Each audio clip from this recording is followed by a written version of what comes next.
Welcome to Electrified. It's your host, Dylan Loomis. First things first, I want to be completely transparent. I am now fully supportive of a SpaceX acquisition of Tesla or a merger. Most importantly, I will never try to influence any of you for where you land on this whole debate, but I just wanted to be upfront. Me personally, I did have all of my questions and concerns answered yesterday on the earnings call, and in the weeks ahead, I will of course share more insight into why I landed where I have. And of course, this should go without saying, but this is all subject to a reasonable offer from SpaceX. But assuming the details are reasonably fair, I would be fully supportive of SpaceX and Tesla fully joining forces. And if I had to share one main reason for now, it would be my concerns about SpaceX being a cash-burning furnace have largely been alleviated. One of the reasons is what Brett said, their CapEx is now quickly turning into being more like cost of goods sold. And what he meant, the money they're spending, they're seeing payback periods of roughly 1 year, which is incredibly fast. And while these cloud service agreements, which I will call CSAs, are not guaranteed for another 5 years, for the foreseeable future, it sounds like a very legitimate business model. That, by the way, does not require any level of hopium. This is already a proven model right now, today. Now, it's totally fair to wonder, were Elon and the SpaceX executives talking up the company a little bit more because they want the stock price to, one, survive the unlock portion we have coming tomorrow? Depending on when you watch this, that would be August 6th. And secondarily, if SpaceX is getting ready to make an offer to acquire Tesla, they would want SpaceX stock price to be as high as possible. Again, I'll share more about that in the future if it actually comes to fruition. But the simple reason SpaceX would want a higher share price is because that way the dilution would be less painful for SpaceX executives. Because obviously, if each share is worth more, they don't have to issue as many new shares to acquire Tesla. And from a Tesla investor perspective, it doesn't really matter what the SpaceX stock price is because we need to get a good offer no matter what SpaceX stock is doing. But the good news, even if Elon and co were talking things up a little bit, I actually spent some time to run the numbers to see if this path to $1 trillion in revenue by around 2030 is realistic. And by the end of this video, you will have that answer. The first topic I want to clarify is Starlink Mobile and how SpaceX plans to do that and what realistic timelines might actually look like here. Of course, this would be a hybrid system. One portion is going to be the satellite connectivity, and the other portion would be the terrestrial fem-to-cell that they talked about on the call. So once SpaceX has these next generation direct-to-cell satellites up, the V2s, sometime next year, our cell phones in their current form will be able to connect to these satellites for basic to good outdoor coverage almost everywhere you have a clear view of the sky. But at some point in the future, to take advantage of the full capabilities of the service, our cell phones would likely need a chip and/or software upgrade. And the second portion of this hybrid network would be these fem-to-cells, which have already existed now for years, by the way. But SpaceX will have their own version of these, which will add capacity and higher speeds for better indoor and dense urban performance. So these will likely be deployed as needed over time where demand is the highest. Personally, I don't think SpaceX would launch its own mobile plan until sometime maybe early 2028 because they would want these V2 sats up and running to improve the DTC performance with cell phones now without any upgrades. And the question really becomes, how much will they need these fem-to-cells to provide better coverage in those dense urban areas and indoors? And the mechanics of how this would work, these fem-to-cells would communicate directly with cell phones via that EchoStar spectrum that SpaceX has acquired. And that would be paired with the Starlink terminals operating as they do now with those Ku and Ka bands to connect to the broadband internet service. And it sounds like in the future there will be a new device that has these fem-to-cells either included or built into the Starlink terminal. And a big question for current Starlink users, will there be an upgrade or something they can just pair with their Starlink rather than waiting for a new device that includes both of these devices? And a retrofit, if you will, makes plenty of sense because all of the existing Starlink customers could buy this upgrade or add-on to pair with their existing Starlink. So how it would work, these fem to direct-to-cell devices would talk to your cell phone, and then those little packets, which is just portions of the data, are then backhauled or sent through the broadband internet via Starlink. And listen, Gwynn taking shots publicly at AT&T, Verizon, and T-Mobile tells you how confident they are in their plans for the future. So again, it might not be until 2028 when this direct-to-cell service is much improved from a performance standpoint, and they have the terrestrial build out of these fem-to-cell devices to the point where they feel comfortable launching their own independent service. But the fact that the team made it explicit they are clearly going after this market is a huge deal, because a lot of the reporting leading up to the earnings call was that they were not going to offer their own competing service.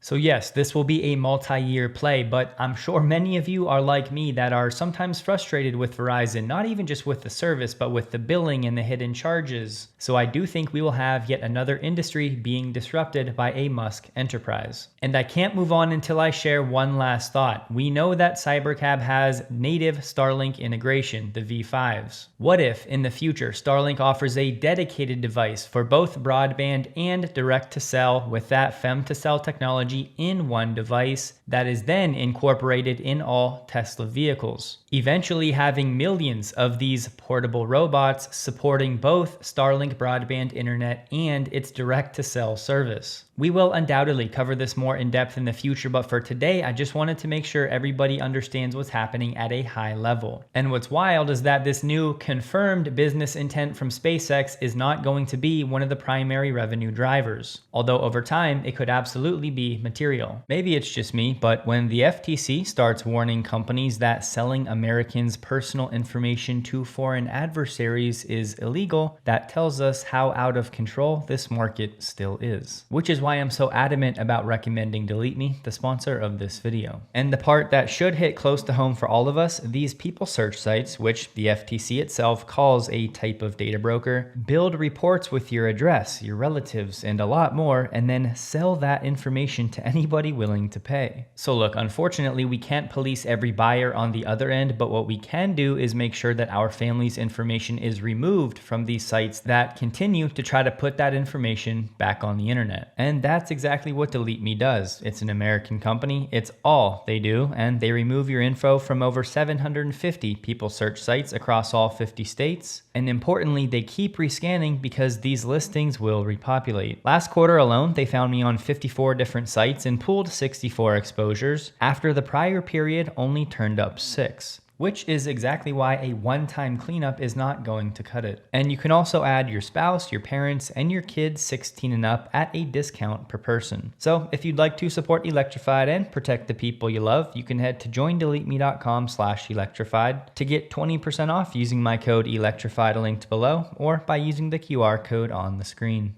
The next thing I want to cover is Elon's comment about $1 trillion in revenue, because many people are saying Tesla will be needed to be acquired to have any chance of hitting this. And many are thinking even if Tesla's acquired, there's zero chance SpaceX is going to do this. So let's just have a look at the numbers and see what we see. These are revenue figures in billions by each division for SpaceX. So for 2025, they did $4 billion for space, $11 billion for connectivity, which is Starlink, that does include enterprise, and $3 billion for AI, for a total revenue just under $19 billion. So far through the first half of this year, SpaceX has done $12.5 billion in revenue, and we'll assume some meaningful growth where they exit 2026 doing around $38 billion in revenue for this year. Skipping down to section 3, the projected revenue, we have a $1 trillion revenue amount that we need to hit by 2030. Elon said 2029, but I'm not buying it. And even 2030 is quite aggressive, but I want to contextualize how possible this is. So to do $1 trillion in revenue, I think the most likely outcome would be the AI sector doing $820 billion, connectivity around $158 billion, and space around $38 billion. Those numbers would imply a compound annual growth rate, or CAGR, over the next 5 years of 180% for AI, 69% for Starlink and enterprise, and 65% for space, aka the launch business. And in section 2, you can pause and screenshot if you would like, but these would just be the growth growth rates needed by year to hit these certain revenue milestones. Now, let me say very explicitly at this point, no company on planet Earth has ever grown at this rate from a base at which SpaceX sits at. Some of the fastest growth rates we have ever seen from companies like Amazon and Nvidia, once they get over $50 billion, tend to top out under 100% growth per year. And no company in history has ever done $1 trillion in revenue in 1 year. Right now, Amazon is the closest at somewhere over $700 billion per year. So there's no way around it. This is an unprecedented end goal, and it's an unprecedented growth rate. But you know what else is unprecedented? This data center business, the growth of AI, and orbital class compute. But this is what I want you to take away from this chart. The launch and connectivity lines only need to grow around 67% per year for the next 5 years. And I say only like it's easy, which I know is ridiculous, but there is actually historical precedent for companies growing at those rates. So where we really need the magic to happen is for the AI business. And this will primarily be through the cloud service agreements, the CSAs. This business would have to grow around 180% per year over the next 5 years. And remember, the most likely path, roughly $800 billion in revenue from AI, $150 billion from connectivity, and the remaining roughly $50 billion from the launch line. Now let's double click into this AI business and set the end goal at over $800 billion in revenue by 2030 for just this line, and work back from there to see what type of numbers are required. We will assume a monetization per watt of $40, which was Elon's midpoint for the Vera Rubin platform. Now again, over the next 5 years, this number is absolutely going to fluctuate, and even now this was only a guess. But Elon did tell us that the CSA share of all of SpaceX compute will likely be 90% rented out because they will only need around 10% to internally train Grok and for inference. So this was another huge distinction that we just did not have answers for prior to yesterday. So a point you need to take away from this video, most of SpaceX's compute is now planned to be leased out. We'll set the utilization at 85% because no data center runs at 100% all the time. And we have our target. So the TLDW is going to be SpaceX would need 26 gigawatts of compute capacity operational by 2030 to have a chance at generating that $800 billion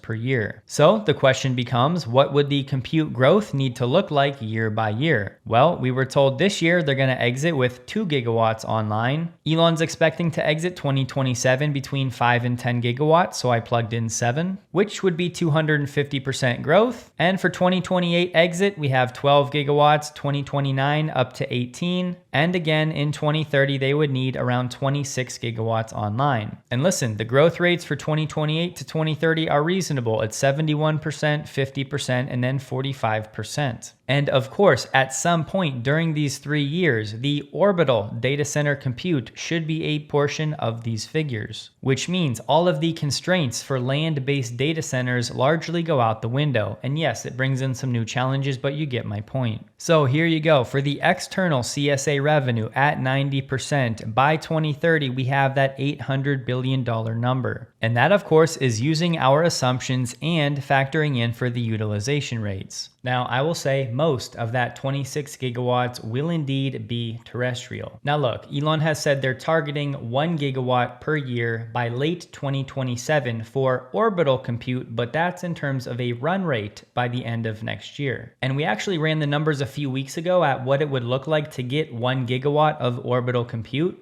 And depending on where StarMine's AI-1 ends up in terms of specs, they'll likely need to send about 6,000 of these satellites into orbit for 1 gigawatt. The rough expectation is they'll be able to fit about 40 of these AI-1s on every Starship launch, which would yield 150 launches to get 1 gigawatt into orbit. Now on the call, Elon did say in roughly a year, they're expecting Starship to launch about once per day, if not more. And again, how much stock can we put in that statement? statement? I have no idea. Is this going to be like an FSD robotaxi comment from 2018? I'm sure it's optimistic to some degree, but I do think it's much more likely than the robotaxi comments were nearly a decade ago. So based on those numbers, I think the fastest path to SpaceX getting 1 gigawatt of compute in orbit would be sometime in 2028. So best case scenario, by 2030, we're talking somewhere between 1 and 4 gigawatts in orbit, meaning the remaining 22 or so gigawatts would have to be on Earth. So hopefully walking through those numbers, you understand that one, the $1 trillion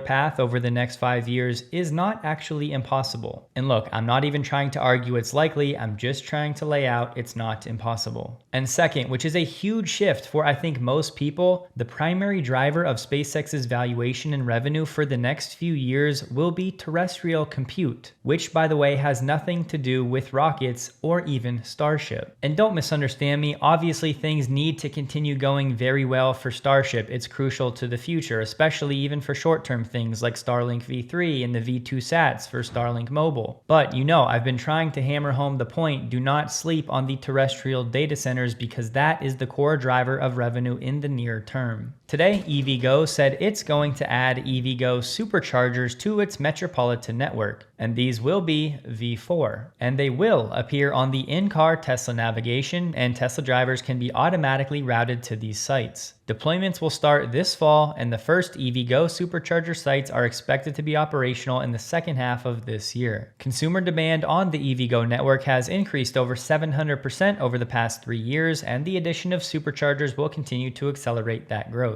And good news for all, these superchargers will be equipped with Tesla's Magic Dock technology, which enables CCS or NACS charging. And the only hint at how many they will install so far is hundreds, with roughly 20 at each site. The word is Samsung has secured a contract to provide the cameras for Tesla's Cybercab. Last month, the company began mass production of the camera modules, but they said LG will also join the camera modules supply chain, and their production will start later this year. And the juicy part, the initial order from both Samsung and LG will be enough cameras to cover between 20 and 30,000 vehicles. I'd love to speculate on timelines here, but all we know for sure, Tesla has officially secured enough cameras for up to 30,000 Cybercabs. And a potentially very important PSA for all Hardware 3 owners, Matthew said his car computer in his 2021 Model Y bricked 24 hours after updating to V14 Lite, and 20% of people who responded to Omar's poll have experienced their car computer failing. So his suggestion is recommending not installing FSD V14 Lite on your Hardware 3 Tesla. So I will not pretend to know what's going on here. It's too early to have official data of exactly what is causing these issues. I just want everybody to be aware this is the speculation. And I want your feedback. How would you feel if I stopped talking about the stock prices at the end of each video? As I've often said, I don't think we should be looking at stock price movements daily, and I don't want to contribute to that behavior. So in the comments, say yes if you're good with me removing that part of the video, and say no if you want me to keep them in. Either way though, today I will mention SpaceX down 13.6%, closing at $108.27.